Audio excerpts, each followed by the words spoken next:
as a summary to those people who are joining now, this is 24 hours of UX. So welcome to a full day of nonstop UX Jamboree. And we already actually have the next speakers representing Kuala Lumpur, so we're letting them in as well. Hello. Hi, Imran. Hi. How are and you? We also have Iliyavati. We're fine, thank you very much. We also have, yes, Hello. so everyone is joining. Hi. Hi, Peter. Hi, people. Hi, everyone. So many people Hello, on everyone. board. So we'll be transitioning out, Jesse and myself, in just a minute. Okay. So as mentioned, this is 24 hours of UX. Jesse, Anton, and myself, Peter Horvath, we are the initiators, but by no means the only organizers, because the people that you currently see on the screen with us and many, like 19 other teams as well, basically they pulled together their own event as well. So this is a series of largely independent events of grassroots community organizers being added, together to bring a more well-packaged content experience to you, and then also to help these teams have some exposure and be better or bigger than the sum of our parts. We have some sponsors who are helping this make possible. So it is UXtesting.io and Adobe XD who are our main sponsors. And I believe, if I remember correctly, that it was actually UX Testing that connected us with the Bangkok team. So we might not have had this connection without their interaction. The Kuala Lumpur team, you mean? With the Kuala Lumpur team, yes. Sorry. Right. So and I don't think I have anything else. I'll stop talking. And this is Hopin, the platform that we are using. You are on the main stage, and we will give you some pointers on where else to go afterwards.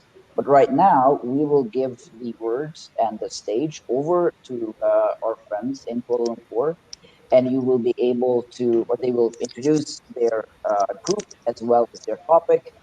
I don't know, Jesse, anything else from you? Just for the audience, if they want to put their questions for the speakers in the chat, or if the speakers have another tool they want to use for you to ask questions, they'll share that, if that happens to be the case.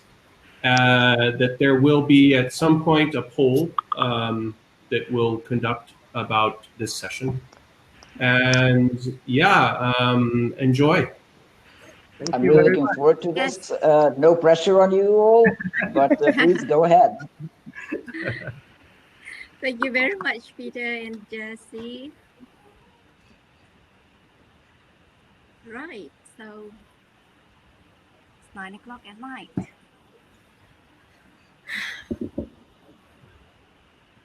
Okay, let me just go straight during the introduction, yeah? Is that okay, Siraj?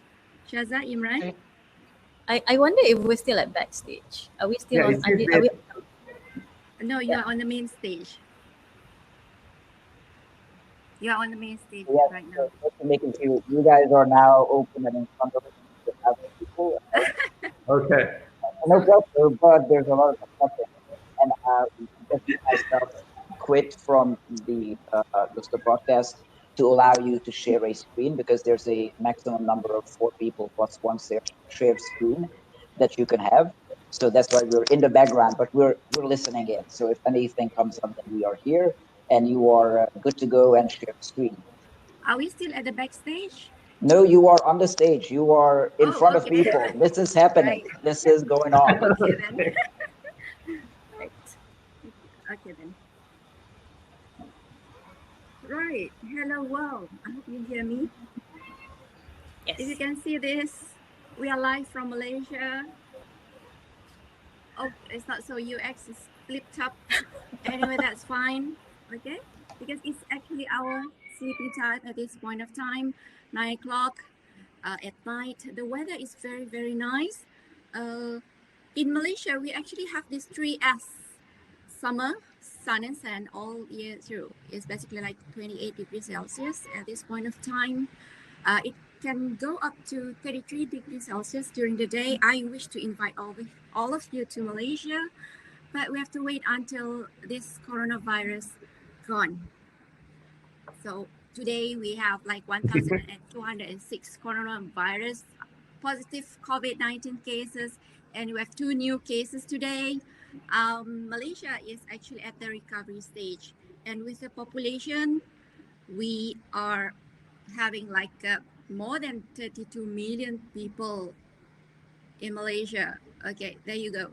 So we are a multiracial country. We are known with that. Basically, on paper or publication, academic publication is like the multi-races, mainly based on Malay, Chinese, and Indian. But actually, believe me or not, we have more than 30 tribes in Malaysia. So different religions, different belief, and also different culture. According to this guy here, sorry, it's flipped. Hofstede, you can check that website later on at hofstedeinside.com. Malaysia is #1 in the world for its power distance culture, right? So with that power distance culture, we have difficulties to make changes. But with the new UX landscape, it brings us all together in many different forms, different ways, and there you go. So UX has bridged us in so many ways. Shira, do you want to say anything about our speakers today? Over to you, Shira.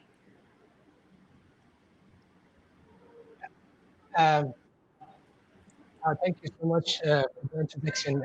I see that everybody's loving the drawing and the presentation, Dr. Dawati. Without further ado, we will invite the first speaker.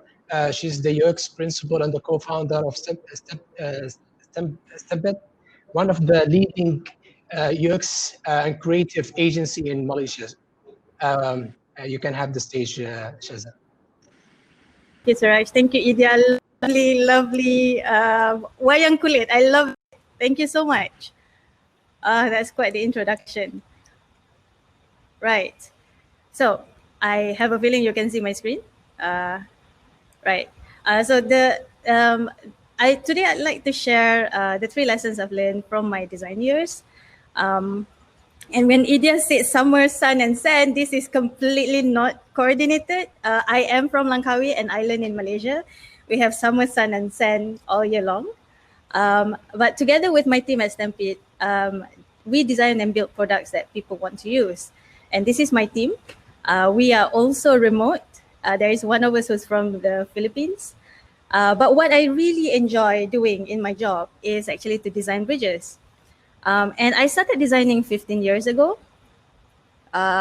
I have carried many design roles, but the role that I'm most comfortable with and the role I feel most powerful in is the role of being a designer. But when I started doing design, this is how I think. I think that the design that I do is so easy for everyone to use. Because it's easy for me to use, it's easy to use for everyone, right? But then I started to realize no user ever used my design and stopped to admire the cleverness of my typography, my gradients, and my white space. And these are things that matter to me. No developer or business stakeholder ever asked me about skeuomorphic design that I did, why I use parallax effect on every website. So I started thinking, like at first I thought that, didn't they know that I work hard for this? And didn't they know that I keep up with the trend? But a small voice inside of me started asking, what is really going on? Why is people not appreciating all these things that I do? So lesson 1, I learned that it's not about you. It's not about me. It's not about us as a designer.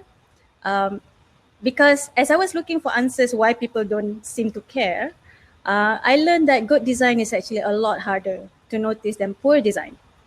So because good design fits our needs so well that the design becomes invisible. And so I feel good about this because, I feel like Don Norman is on my side. But then I started thinking, if good design is invisible, how can designers create a dent in the universe? We are no longer working simply because we want to earn a living. We are working so that we can make an impact, right? And as I do deeper reflections, I started to realize that actually I'm not at the center of the equation. Users have jobs they want to do. As a designer, I could either get in their way or I can help them get it done. A few years later, after I've had this epiphany, it actually felt like a duh. Like, how can I not know this earlier?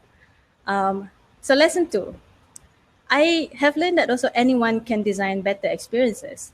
A few years back, this guy, who is probably one of the most hated person on design Twitter, wrote that anyone who influences what the design become is a designer. So now imagine your developers, your project managers, your corporate legal are all designers.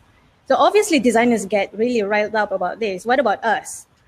But if you look at it a little bit closer, you're gonna realize if your only skill is design, everything is gonna seem like a problem that can be solved using design. And I'm really sure that a lot of us have seen this Venn diagram, probably not the first Venn diagram you've seen today, but UX actually works at the center of design, technology, and business. So if your only ability and if your only skill is design, how can you be well equipped to actually solve UX problems? You need business and technology. But inviting others into your process is not easy. So we typically ask this question whenever we want to start a new design sprint: who should join a design sprint? Many designers actually answer this question. So we feel like, set developer is set. Nobody wants to invite them to a design sprint. So what we did next was we invite developers to a design sprint. So Dev, do you want to join our design sprint? So we get a no. This is true with every single developer when we first ask them to join a design sprint. And I can testify to it, I'm married to one, right? So you want to invite them into your world, but they could kind of hesitant about it. Early on in my career, when I was at loss at how to speak with people, how to communicate, how to even understand people, I read this book by Dale Carnegie, and you actually can find this in anywhere in the world in airport shops. It's like the thinnest book that you can ever buy, but it teaches you how to win friends and influence people by not caring about yourself, but instead by being interested in them. But I kind of wish somebody actually went ahead and hacked this book and do this instead. So I think this is gonna, like, if somebody is listening and gonna write a book about how to win developers and influence stakeholders, I promise you it's gonna be a bestseller. Please write this book because this is very important to our job as a designer. But regardless of the book, I do believe that one of the best way for you to actually build bridges with people from other disciplines is to invite them to a design sprint. So design sprint we have found to be the best bridge ever because it completely obliterates the role. I don't know why we still call it design sprint, because we actually only need one designer in a design sprint. So we bring in the CEO, we bring the COO, we bring community support guy, head of product, tech lead, and a designer. But because of this, we created so many bridges in such a short time. So I've been very blessed and fortunate to be able to run a design sprint. And we keep seeing this over and over again. So whenever we have a product that have misalignment, sometimes we recommend a design sprint, not just because it is good to solve the complex problem, but it is actually to get everybody to see that, hey, you know what, we're actually all on the same side. Lesson number 3, if you are a designer and you want to build bridges, do it one brick at a time. And I'm going to show you how. First thing first, make it your job to build the bridge. Because we are designers, we are all woke. It is our job to actually lay the foundation of a good bridge. And sometimes it's the way to do it is by asking not so comfortable questions, such as, when was the last time we made a big decision without talking to the user? And this is completely a non-threatening question. It is simply coming from the place of curiosity. The last time we make assumption, what happened to that assumption? Did we measure that assumption? What have we learned from it?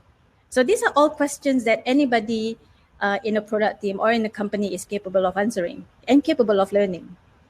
Another thing that you can do, if you can't get the user to you, or you go to the user. So sometimes we bring developers, we bring our designers to actually visit our real user, to wear what the user wear, to walk where the user walks, so that they can have very deep empathy that they can carry back to their job of designing products for these people. The next thing that you can do is to make your process open and inclusive. If you look close enough, you're going to find allies everywhere. So you don't just have to look for other designers. You don't have to build bridges with other designers only, but look at the people at your level and people who look up to you and or people you look up to. And these can all be allies and this can all be part of your design process if you are inclusive enough. But most importantly, bridge it for those who are underrepresented. So think of the users who don't have the same sensory experiences as you do. Like Mr. Moses here, he was a user who has a sight impairment and he couldn't see very well. So think of people like this and make the web more accessible to them. So this is how we build bridges. Another thing that I feel designers are very wary about is if we show people our process, if we cut open the box and we show how we do things, does that mean we are easily replaceable? Well, the process is very easily replicable, but it's the execution that actually matters. And for you to build bridges, it is very important for you to make it possible for anyone to do what you can do. So in this example here, we actually run a user testing by the roadside simply because this is the most natural environment for the user and we don't want to inconvenience them. But it's also a way of us showing that, you know what, you can do UX anywhere. And then open up the box, don't make it into a black box.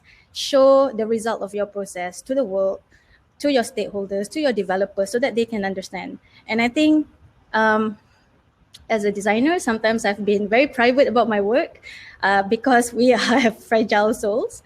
And sometimes it's hard hearing critique or constructive feedback from other people. But as you build more bridges, you realize that this is only geared to make you better at what you do. So open up the process. And I think the last thing that I can share is make your work go beyond UX. So if you're going to build bridges, don't look beyond UX. Look at the experience of how does it feel to be working with you? How can you design better experience for people you work with? In Stampede, we actually get to know all our team members through their personalities so that we know what is the best way to talk to them about challenges and what is the best way for us to work with them every day. And also because we are a remote team, we have also designed an experience that answers the question, if we can make someone's first remote day at work great, how do we do that? So these are you building bridges, and this is not just limited to designers. This is also the same question we ask when we invite developers, when we talk to a client, or when you're just speaking to somebody who's new in UX. Build bridges. And lastly, in terms of a designer trying to build bridges and going out of the comfort zone, always remember that courage is more important than confidence. Confidence only comes after you have mastered something many times, but courage is very important for your first step. So do it anyway. I'm Shaza and I'm from Malaysia. Get in touch with UX Malaysia and also all of us UX designers here in Kuala Lumpur and all across Malaysia. Thank you. Thank you so much. And now I would like to invite Noaina to share with you how user experience design can drive design transformation in the organization.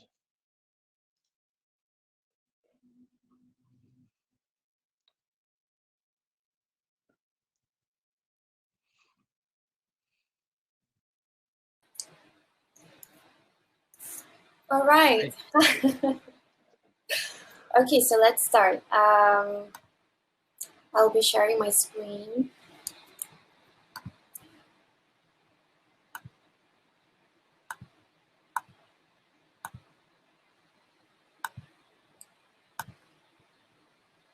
Okay, assalamualaikum and hello everyone. I'm Aina Azmi from Malaysia. So as you've heard, Malaysia is very well known for the melting pot of cultures. And I myself, I'm a rojak mix of Chinese, Malay, and Indian. So fun fact aside, I'm so thankful and grateful to be in this line of panel and with the team that representing Malaysia, sharing our experiences with both aspiring and practicing user experience designers. So the topic that I'm focusing on today is how UXers can drive design transformation. And just to clarify, the design in this context is of course around user centricity. Now let's shift our focus to the word transformation. I was casually asking my kids when they heard of this word, what comes to mind? So my son said Transformers, which honestly for me didn't come to mind. I guess that shows how jaded and exhausted I am. And my daughter actually said Doraemon, oddly. But that somewhat makes sense because the character of Nobita is the one that comes to Doraemon complaining about problems and issues. And Doraemon would instantly come up with a tool to for the solutions. So we are, no doubt, in an era of instant messaging and Instagram. So there is this perception that transformation is something that is instant. So there is a clash between expectation and reality in the word transformation, where stakeholders, for example, perceive it as something that is fast versus reality, where it is actually something that takes quite a while, almost like the analogy of how the metamorphosis process. I couldn't think of any analogy. So imagine watching that process without the time-lapse feature. So basically, it's something about changing from the current state to the desired future state. And talking about current state, I've compiled it into a format of bingo. So this is a compilation, so not just directly from my experience. So UXers horror bingo. The sticky dots by the side there are just for decorations. So some stories I've heard is that UXers shared where they are asked to, can you design 10 banners every day? Or UX is equals to everything under the umbrella of design. Design is an afterthought where everything is worked out up until the end, which lead to the next one where design is the scapegoat of all failures, where up towards the end they realize that user doesn't want it, and only then call the designer to do something about it, which already basically dials to failure. Or design is just to make things look pretty, right? And the next one, no need research lah, just build it. Need new web app by next week, use exclamation mark in every sentences, or users are stupid, the most horrifying bit. But fret not everything is as sad as it sounds, because the fantastic state is actually achievable. So some stories, again, in a bingo format, is where design is strongly embedded as part of the process, part of the SOP. And then there's quotes or testimonials saying like, wow, I'm glad we tested this first before we spend a lot of time and money building it. Fail often, fail fast, and fail forward. So there's the additional of failing forward over there, because usually stakeholders are afraid of hearing the word fail. So as you add the fail forward, it's basically moving forward better. That user shadowing session really changed my perception. So Shaza shared just now in one of the amazing examples where they shadow the users at the environment where the users are used to. So that user shadowing session really changed my perception. Another one is short-term pain, long-term gain. So this is more where throughout the process, there are times where it requires them to go through a string of workshops. So they need to understand that those step-by-step is important to go through in order to have a solid foundation. And then the next one is design is part of the strategy. And then also accountable and invest towards the success of projects, where when you interview users, when you invite them, when you engage with them, it's always best that they themselves follow up to the progress, or they themselves willingly contribute to the success of the project. And then things like you hear they themselves saying or asking, have we validated this problem? Or let's ask more questions until the solution becomes clear. So these are a compilation of short stories, short example. But for a stronger case study, to share with everyone, is that between bridging the previous state or the current state or the old state towards the ideal state, some of the themes that I would like to encourage is make it from a point, the starting point is where you spark their interest through small projects. And then from then on, you show the impact, and then it will instantly or gradually go viral. And throughout this step-by-step or process, it can take up quite some time. Personal experience, it took us from 2016 to 2018 to really make the design process a common vocab throughout the organization. So the example that I wanted to share with you, one of the strong experiments that we did is within the time span of a year, where the first 2 months was the discovery stage. So this was with I used to work with one of the agencies under the Ministry of Entrepreneurial Development. So it's given that when you are working with GLC, there's always a challenge with the headcount, where there's not enough designers to do things.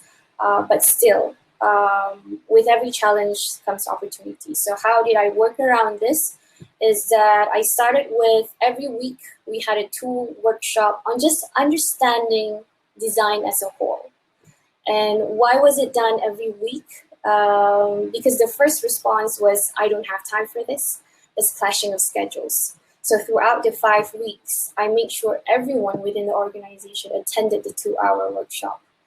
And then we also invited experts from outside to really build their trust and confidence in this process, to show them that it's not just a global success, but in terms of how do we localize this better.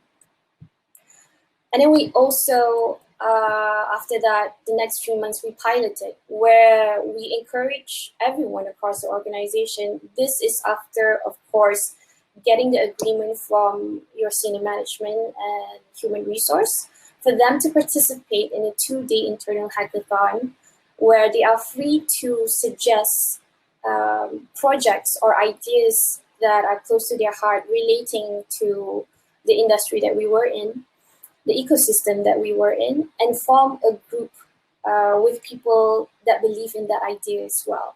So we had several winners. And the winners actually went through a design sprint. So indirectly, this is somewhat like a training for them, letting them immerse with the process and getting to know the processes better. The next one, the next 3 months plus, is about us scaling it internally and externally. So the champions from the design sprint, when they come back to their own respective team, they started to talk about it. They started to promote it. And this also enticed our external partners, which consists of other government agencies, other ministries, other universities. So it was a thrilling experience. A bonus is that this will be a lifetime benefit, where you will see these champions that you've built. They are able to conduct the session their own. They are able to train people because of that. It's really an undescribable and meaningful moment to see that happen. So initially we had a problem. We had a challenge where there wasn't enough headcount, and then up to a point where people from other departments are championing this. So it's basically a roller coaster ride. So example, as much as within the organization you've achieved the peak, but obviously you don't want to remain in that comfort zone. You would go beyond in promoting it to others as well. And that's where you will start back from scratch. That's where you will encounter people who may not have the exposure yet. So the tip for me in that matter is to have a strong purpose so that you will persevere and have the patience to really go on that roller coaster ride. So I love this quote from Carl Fass, where first you make it work, then you make it work well, and then you make it to the point where people can't imagine life any other way. So that is UX. Speaking of books, these are some of the recommended books that I would recommend you to check out and have it in your library. As much as this was a short session, I hope it's still a meaningful one. Do connect me on LinkedIn. And to end this with another fun fact, I have that banner as part of my LinkedIn to remind myself that things doesn't have to be perfect for you to start. Yeah. And thank you. That is all. Thank you so much. Thank you. So the next speaker will be Dr. Ali.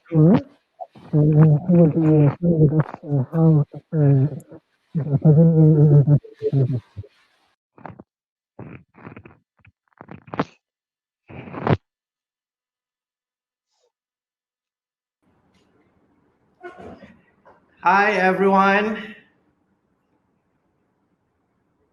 Hi, I'm Imran Nordin. I'm a user researcher at CIMB Bank in Malaysia. I used to be a senior lecturer /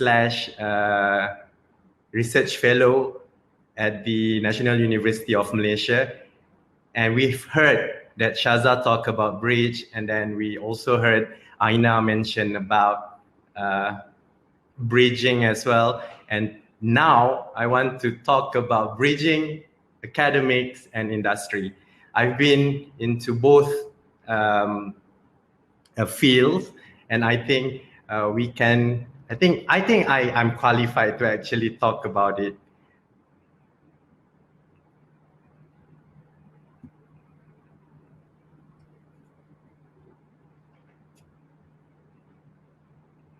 So this can be a little bit tricky, especially to identify factors, to identify elements that can really strengthen the bridge to close the gap between industry and academics. My slide is not many. This is just going to be the only one slide. I want you to think about it. I want you to look at it, and then let's discuss about it. So before we go through everything, look at this bridge, and then on your left, you have an industry. So now I want you to ask what kind of values are in industry. How about the culture? Let's talk about the pace in industry, and then the resources and many more. And then on the right side, we have academics. Let's talk about what kind of values do we have in the universities? What kind of culture do we have over there? And then how do we work? How fast do we try to solve something? And instead of resources, we have experts. But having the experience in both sides, I find it's so difficult to bridge both. I find there is like an invisible wall between these two areas. So it's very difficult to build this bridge. If you look at two words below the bridge, intention or goal and trust, I want to share with you, based on my experience, I think these two are the main important thing if we want to have a good foundation to bridge industry and academic. When you look at intention, what kind of goal that industry have if they want to work together with academics? We are a developing country. The industry fields does not really start from the academic. The research and development is not really focused. Therefore, it's very hard to marry both areas. And then the culture in industry also, it's very different to our culture in the academics. And second on the right is trust. Trust is also another thing that I find very, very difficult to get from both industry and academic. When I was a lecturer, when it comes to collaboration with industry, trust was the main issue. My superior will ask me like, how do you know that the idea that you're going to share with the industry will never get, you know, they won't actually take it and they make theirs? How do you know that you can protect your ideas? How do you know that all of this kind of trust issue, you know? We were in fear. We are so scared that industry will just steal all the ideas and then make money of it, and then we can't get the patent, we can't get the grant, and so on. And then for the industry as well, it's very difficult to trust us, because if they want to solve a problem in hand, they want to do it within 2 months. I find academics struggle to work within that time period. Why? Usually we have students to supervise, we have classes to proceed, and then there are a lot of other things, you know. Within that 14 weeks of normal term, you have to do everything. You have to apply for grant, you have to do to write your papers, you need to supervise your student, and then you have to manage your final year student, and so on. And then when you want to do something from industry want it very quickly. They just want like, okay, I give you this problem. I know you have the expert. Can you just serve it for us? And academics will actually have a conflict of actually looking at this problem with a full focus and solve it. So how can industry trust academics if that's going to be an issue? Therefore, there are a lot of intermediaries that are available to bridge these two fields. In Malaysia, we have like MyIN. This is a government bodies who actually helps to marry both industry and academics. But again, this organization, they must have a very clear intention of what do they want to do when they bridge these two. And then they must have the trust. They must build the trust between industry and academics. They really need to make sure that each of us from these two areas really trust each other. Another thing is for the intermediaries like government organization who actually put a lot of effort to bring industry and academics together. When you look at the goal, if they are just trying to reach the KPI, for example, for 2020, they want 20 collaboration between academics and industry. So they're just going to work on the number. And then the fundamental, the soul of the collaboration is not there. And I find this can be an issue because at the end of the day, after they reach the number and that's it, there is no sustainable plan, you know, on how to make these two fields work together. And the consequences after the number is achieved, it stops over there. And this will keep both industry and academics separated. Other than that, I find that right now I'm in the industry, I find that the pace is very, very fast. And then the level of research that we do in industry is not similar to research in academic. Academics really look deeper. They really try to understand from every angle to provide an answer. instead in industry, we really try to solve problem in hand and then come up with solution and then provide the solution to achieve business values. But one way that I find, my opinion, one way that we could actually make this bridge stronger is to let academics to come and work in industry and experience. Because right now, having a little experience in industry, I can see myself going back to academics and share with my students on how people in industry works. And this exposure is not there. So the intermediaries, any government organization or any institution who try to bridge these two, let academics to feel how industry works. Let them be there, trust that they're gonna learn something, and then let them build the goal and intention to bring everything that they learn back to academics. Via this, I think it will really change the whole ecosystem. So I think the takeaway from here is, well, it takes two to tango. The bridge will just be there, and then the wall will be in between these two fields if we can't really marry together. So people in the industry, when we talk about UX, and if we want to work with academics, we need to make sure that our intention on why do we want to work with them, and also we need to trust them that they actually can help us. And for academics, it's the same.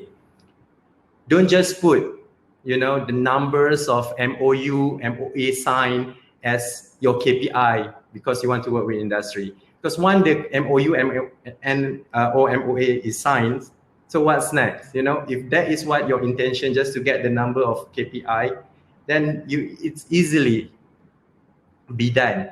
And also the top management of the university put more trust on your staff. Let them go out, let them talk to their friends from the industry, let them stay there maybe 2 days a week, let them go through all the process.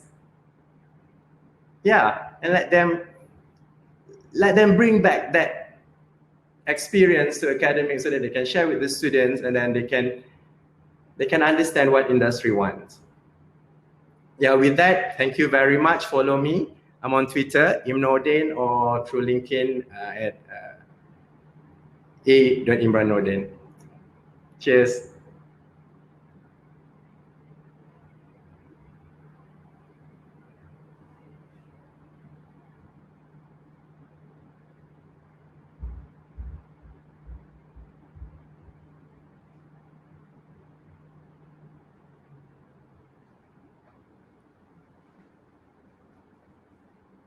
So, Imran, thank you very much. I don't know if Suraj and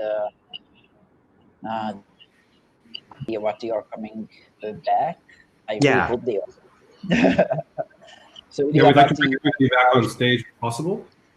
Yes, if you can hear us, please do back up. I love it. It's like really at a conference, like Idiawati, Dr. Idiawati and Suraj, please on the stage. Or you have like a bell actually to exactly. Yeah. Well, I have it on my bell. And your speaker, please. Yes. So if everyone who was participating or speaking at this Kuala Lumpur hour, if you could come back to the stage, that would be great.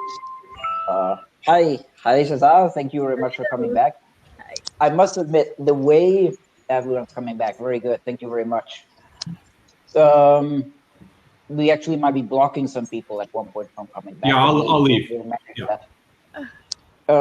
Thank you very much. I must admit, like give me 1 second. I'll turn on the lights on the stage.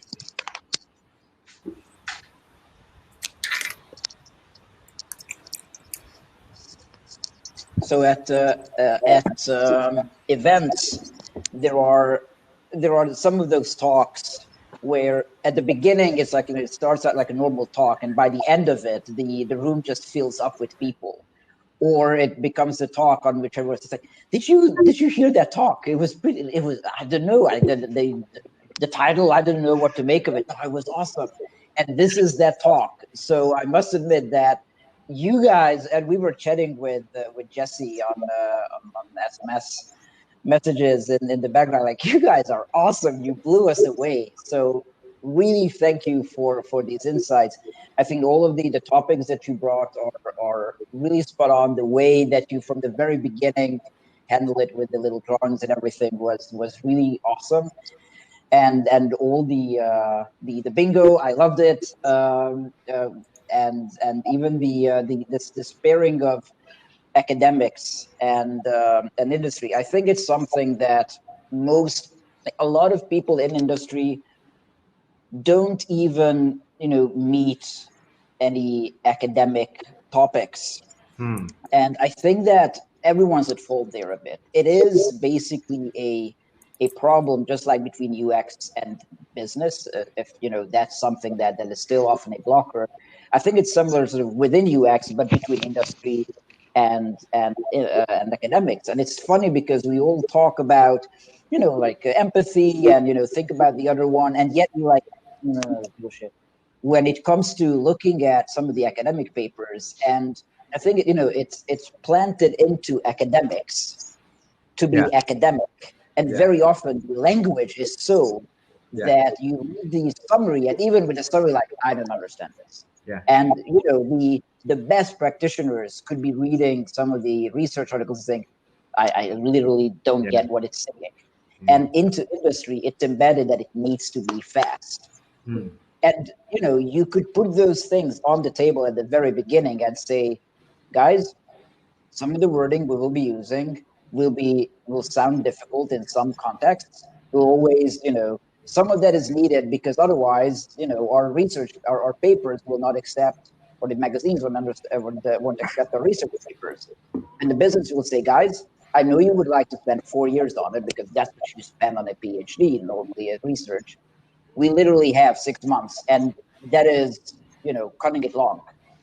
And I think that those things need to be there at the beginning to establish that empathy, and not necessarily even come to the same understanding, but to share each other's views and work with those in mind later on. Like, academics won't change from 1 minute to the next into a pamphlet or a pulp fiction, easy to read kind of thing. Oh, I love that, the cat. No industry will ever slow down just to make, just to add that, I don't know what percentile of research. I don't know if there are any questions from the audience. I went too long, but it was really, really great. There's a question. I'll just jump on this one. How do you navigate creating safe space living in such a multicultural community? So something specific to each of you. Do you deal with similar issues we do here in America, where people struggle to bring their whole selves to work? I ask as a bridge builder myself, who strives to create safe space for various team members. This is from Cooper Penn, so thank you very much for that question. And it's an excellent one. In light of what's happening out there nowadays, I think it's a really valid one. So I don't know if there's anyone who would like to take a first answer to that. I will just choose one of you. Okay, Imran, please.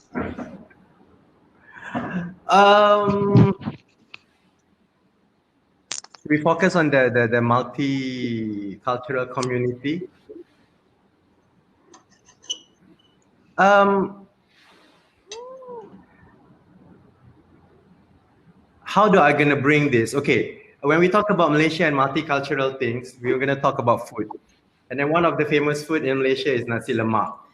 Okay, nasi lemak is a rice cooked in a coconut milk.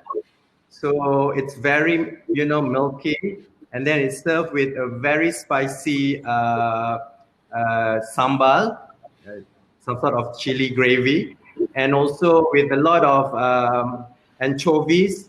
And then you have peanuts, you have cucumber, and then you have like an egg, and then you wrap it in a banana leaf. So looking at that food is actually a very multi-item things, and you serve in one wrap of banana leaf. So if you come to Malaysia, you try the food, you will definitely understand what I'm talking about. It's called nasi lemak. And similar to us, that is how we work. We go to school, and then in the same class, we are mixed. We go to anywhere, we go to the mall, it's there. And then in the office, it's the same. University is the same. So I think with this fundamental of mixing up together, we actually grow together at the same time. So it's not that difficult actually to work together here in Malaysia. What do you think, as a follow-up question to that, what do you think contributes to that? Because that really gives the impression of a society that's really, that embraces its multiculturalism. What is it that leads to it? Are there like mixed classes in school early on? Do they put a emphasis on being open and accepting? Is there something that leads to this? Or was there, I don't know, a political movement, a historical figure, literature work that really made this happen in Malaysia?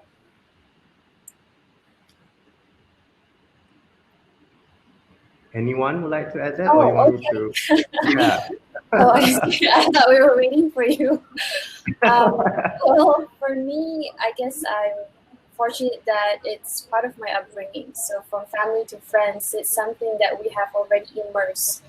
But I guess from the perspective of others, it's definitely, the challenge is still there, right? But the messaging across the nation, at least for me, since I was in school, has always been about perpaduan, or something that we work collaboratively together towards achieving that nation that we desire to be.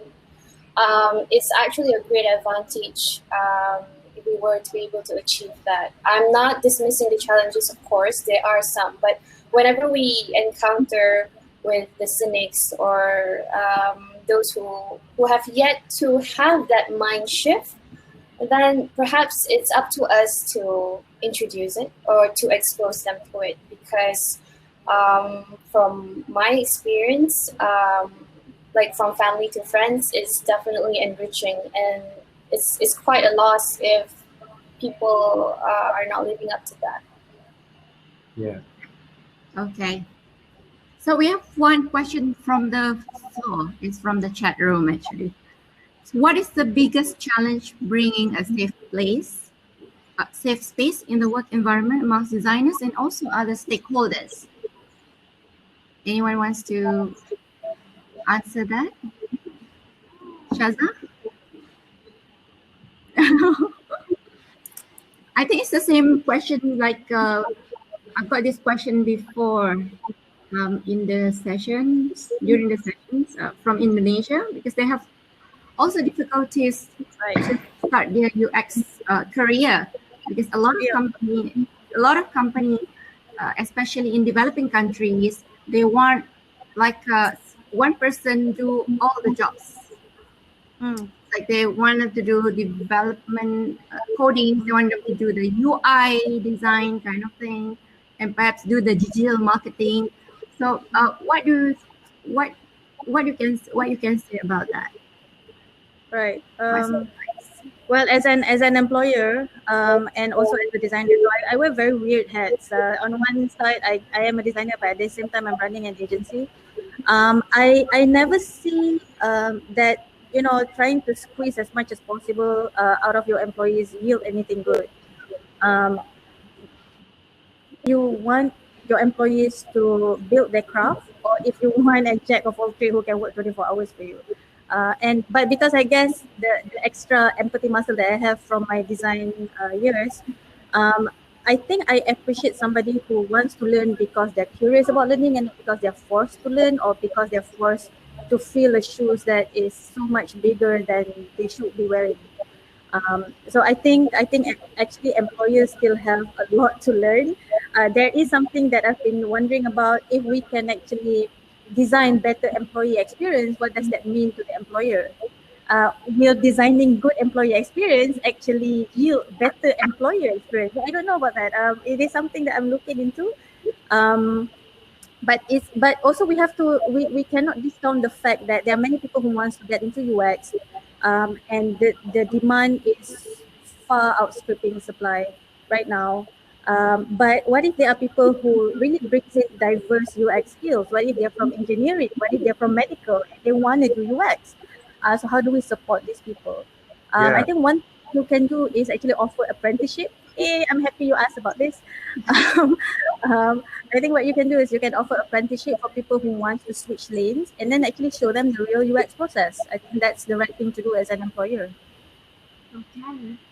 Yeah, but to talk about that, Shaza, when I was in academic, we find that it's hard to push our students in UX because most of the time, industry look at UX as just in one umbrella, just like design. Right.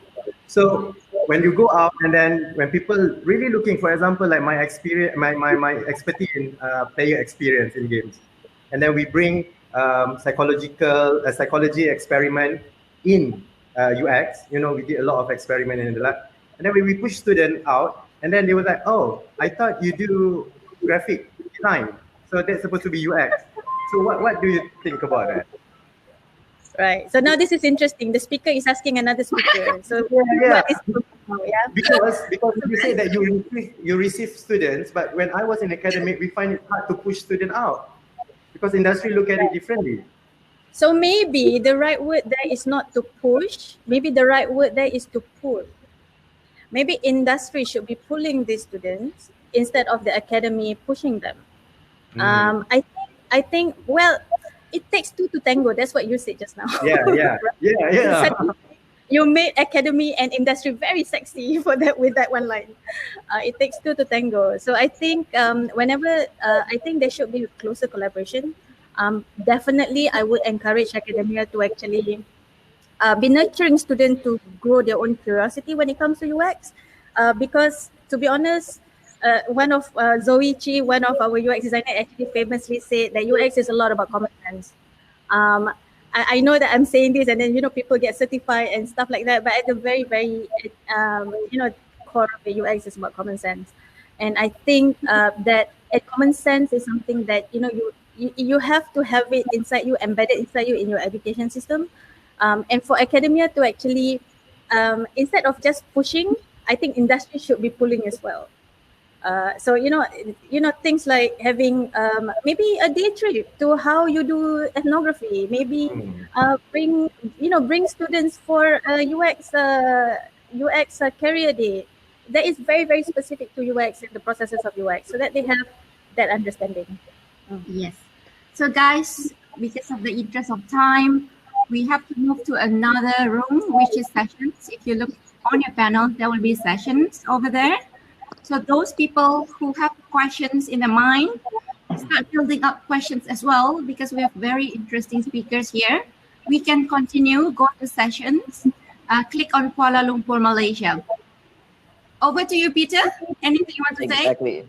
That is perfect. So that is the next step. So either follow these excellent speakers, and I must admit, I would go by one of the admins here, and maybe I will go because Jesse's taken over the leadership in 5 minutes.